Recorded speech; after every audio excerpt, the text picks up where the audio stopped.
आज सकाळपासून कुकडी प्रकल्प जो आहे, जो कर्जत तालुक्यासाठी अतिशय महत्त्वाचा प्रकल्प आहे, त्या प्रकल्पावर असणाऱ्या अडचणी, त्याच्याच बरोबर पाण्याचं आवर्तन, शेतीचं या उन्हाळ्याचं कधी सोडलं जाते, या बाबतीतली चर्चा आज सिंचन भवन पुणेमध्ये झाली। त्याच्याच बरोबर सीना प्रकल्पाबद्दल पण बोलणं झालं। जामखेडमध्ये मौरी प्रकल्प हा जो तुटला होता त्याबद्दलची चर्चा झाली व सीना नदी जी आहे त्याच्यावरचे जे बंधारे पुरामध्ये वाहून गेले होते ते दुरुस्त करणं व त्याच्याचबरोबर लातूर टाईप बंधारे हे तिथं त्या ठिकाणी करणं, असे बऱ्याच मतदारसंघातल्या विषयावर चर्चा झाली। सांगत असताना अधिकाऱ्यांकडनं आम्हाला कळालंय की 25 मेच्या दरम्यान कुकडीचं आवर्तन सोडण्यात येणार आहे। खरं तर एवढा उशीर चालणार नाही। आम्ही सांगितलंय काही झालं तरी आवर्तन हे लवकर सोडावं लागेल आणि 36 दिवसाचं सोडवावं लागेल। जर अशा पद्धतीने सरकारकडनं नियोजन झालं नाही तर कर्जतकरांवर व तसंच श्रीगोंद्यापासून इतर तालुक्यावर अन्याय होऊ शकतो। सीना प्रकल्पाचं पण आवर्तन हे आजच्या आज नाही तर उद्या सकाळपर्यंत सोडण्यात यावं अशी लोकांच्या वतीने आम्ही तिथे विनंती केलेली आहे। कर्जत जामखेडचे महत्त्वाचे विषय घेत असताना लोकसभेच्या काळामध्ये जेव्हा प्रचारामध्ये मी बारामती आणि पुरंदर या 2 तालुक्यामध्ये फिरत होतो, तिथे असणाऱ्या लोकांनी पुरंदर उपसा योजनेचा विषय हा मांडला होता।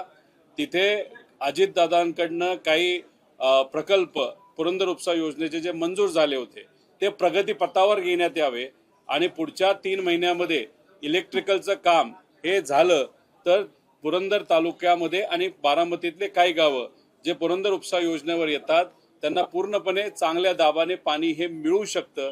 त्या बाबतीतला पाठपुरावा आम्ही सर्वांनी मिळून केला व तसंच बारामती तालुक्यामध्ये 26 गावासाठी महत्त्वाची योजना जी आहे जानाई शिरसाई, या आवर्तनामध्ये म्हणजे आता जे आवर्तन गेलं आवर्तन झालं त्याच्यामध्ये विलंब झाला होता, मोठी अडचण आली होती, पण उन्हाळी आवर्तनामध्ये कुठं अडचण येऊ नये आणि उद्याच पाणी हे शिरसाईमध्ये त्या ठिकाणी सोडलं जाईल। जानाई हे सुरळीत त्या ठिकाणी सुरू राहील। 500 MCFT पाणी या आवर्तनामध्ये त्या ठिकाणी दिलं जाईल व तसंच अजितदादांच्या माध्यमातून 450-500 कोटी रुपयाची जी बंद पाईप योजना जानाई शिरसाईसाठी मंजूर झाली होती त्याच्याबद्दलचं चर्चा झाली। कधी ते काम होईल हे आणि लोकात जे काही संभ्रम होता त्या योजनेच्या बद्दल आणि व त्याच्यामध्ये असणारे काही जे त्रुटी आहेत नाहीतर लोकांबद्दलचे जे म्हणणं आहे या सर्व गोष्टींवर चर्चा आज सिंचन भवनमध्ये त्या ठिकाणी झालेली आहे। बहुतांचा विषय, बहुतांच्या अडचणी आणि शंका या अधिकाऱ्यांच्या माध्यमातून सुटलेल्या आहेत, एवढंच या ठिकाणी मी आपल्या सर्वांना सांगतो। पाणी तर मिळत नाही, मात्र शेतकऱ्यांमध्ये आक्रोश आहे। कांद्याला भाव सुद्धा मिळत नाही। आता सगळेजण सांगतात की 10 रुपये पिकवायला लागतात आणि खर्च येतो आणि कांद्याचा भाव आहे 2 रुपये 3 रुपये सरकारचं काय झालंय, सरकार हे इलेक्शन मोड मध्ये गेलं होतं आणि वरून कुठंतरी एक आदेश आला की तुम्ही आता तुमचे सिक्युरिटी कमी करा, ताफ्यातल्या गाड्या कमी करा आणि ताफ्यातल्या कुणी मोटरसायकलवर होते, कुणी चालत येते, कुणी इलेक्ट्रिकल गाडी आणि 2 नेते एकच इलेक्ट्रिकल गाडी वापरतात। 50-50, 60-60 लाखाच्या इलेक्ट्रिकल गाड्या त्यांनी घेतल्या। अरे पण लोकांना ते परवडणार आहे का? त्यामुळे या सगळ्या छान चौकीमध्ये हे सरकार अडकलेलं आहे। पण शेतकऱ्यांचे जे प्रश्न आहे, कांद्याचा भाव 1 रुपयाला का 2 रुपयाला तिथं आलेला आहे, त्याबद्दल कुणी बोलेना। डिझेल आज मिळत नाही, तिथं राशन केलं जातंय डिझेल आणि शेतकरी जेव्हा डिझेल पंपावर जातोय तेव्हा सांगितलं जातं अजिबात तुम्हाला त्या ठिकाणी मिळणार नाही। ही आजची परिस्थिती आहे। अतिशय हलाखीची परिस्थिती शेतकऱ्याला भोगावी लागते, मजुराला भोगावी लागते। लाईटच्या बाबतीत सुद्धा जेव्हा लाईट पाहिजे 6 ते 9 तेव्हा लाईट दुर्दैवाने त्या ठिकाणी दिली जात नाही, जेव्हा दुधाचा वेळ असतो। मग अशा पद्धतीने आज शेतकरी आणि मजूर आणि खास करून ग्रामीण भाग खूप मोठ्या अडचणीतून त्या ठिकाणी जात आहे। म्हणूनच 18 तारखेला सकाळी 10 वाजता आम्ही नाशिकमध्ये एक खूप मोठं आंदोलन नाही तर त्या ठिकाणी शेतकऱ्यांवर कांद्याच्या बाबतीतली एक चर्चा त्या ठिकाणी ठेवलेली आहे। त्यामुळे जिथं कुठं शेतकरी अडचणी तिथं आम्ही अशा पद्धतीने आम्ही सर्वजण त्या ठिकाणी काम करत आहोत। म्हणले की 22 आमदारांचा विषय जो भाजपमध्ये जाणार आहे, मात्र काल शरद पवारांनी पत्रकार परिषदेमध्ये सांगितलं की मला माहित नाही, असं काही वाटत नाही मला, म्हणजे रोहित पवारांना काय माहिती आहे ते मला माहित नाही, पण असं काही वाटत नाही सध्या तरी। म्हणजे तुमचे त्याच्यामध्ये म्हणजे साहेबांना कधी नाही, शेवटी पवार साहेब मोठे नेते आहेत. या देशामध्ये कुठल्या कानाकोपऱ्यामध्ये काय चाललंय, कुठल्या पार्टीत काय चाललंय हे त्यांना आमच्यापेक्षा नक्कीच जास्त त्या ठिकाणी माहीत असावं. आणि जी काय माहिती मी दिली ती का आज लगेच होण्यासारखी नाहीये. 2029 पर्यंत आपल्याला या बाबतीत वाट बघावं लागेल.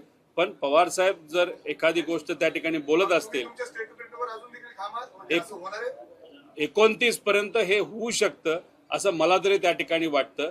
पण पवार साहेब शेवटी आमचे मार्गदर्शक आहेत. पवार साहेब जे बोलतात ते आम्हाला त्या ठिकाणी मान्य करावं लागेल. तटकरे आणि प्रफुल्ल पटेलांबद्दल सुद्धा टीका केली अनेक वेळा, पण शरद पवार म्हणतात की नाही ते अनुभवी नेते मोठे आहेत. हे बघा, पवार साहेबांच्या मार्गदर्शनाखाली काम करत असताना एक वचक सुनील तटकरे असतील नाही तर प्रफुल्ल पटेल यांच्या पवार साहेबांचा त्या ठिकाणी होताच.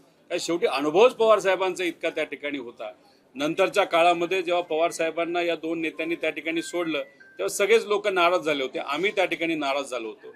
आणि दादांबरोबर चर्चा करत असताना दादा पण त्यांच्याबद्दल बोलत असताना खूप काही सकारात्मक त्या ठिकाणी बोलत नव्हते. त्यामुळे त्या अनुषंगाने आमच्यासाठी जेव्हा आमच्या नेत्याला जर सोडलं असेल तर त्या या दोन नेत्यांबद्दल आम्ही नकारात्मकच त्या ठिकाणी राहणार. त्यामुळे विषय एवढाच आहे की आमची भूमिका ही कदाचित आम्ही त्या दोन नेत्यांबरोबर कधीच काम केलेलं नाही. आम्ही जे काही ऐकलं आणि बघितलं याच्यावर आम्ही आमची भूमिका त्या ठिकाणी केलेली. आणि ती भूमिका काही लगेच माझी व्यक्तिगत पार्टी म्हणून नाही, पण तुम्ही मला जर विचारलात की उद्या जाऊन सगळंच चांगलं होणार आहे का, त्या लोकांबद्दल माझी भूमिका जी आज आहे तशीच त्या ठिकाणी कायम राहील. पण ज्या लोकांनी त्यांच्याबरोबर काम केलंय, काम करण्याची पद्धत बघितली, नक्कीच त्यांना त्याबद्दल एक वेगळं अनुभव असल्यामुळे वेगळी त्यांची भूमिका त्या ठिकाणी असू शकते.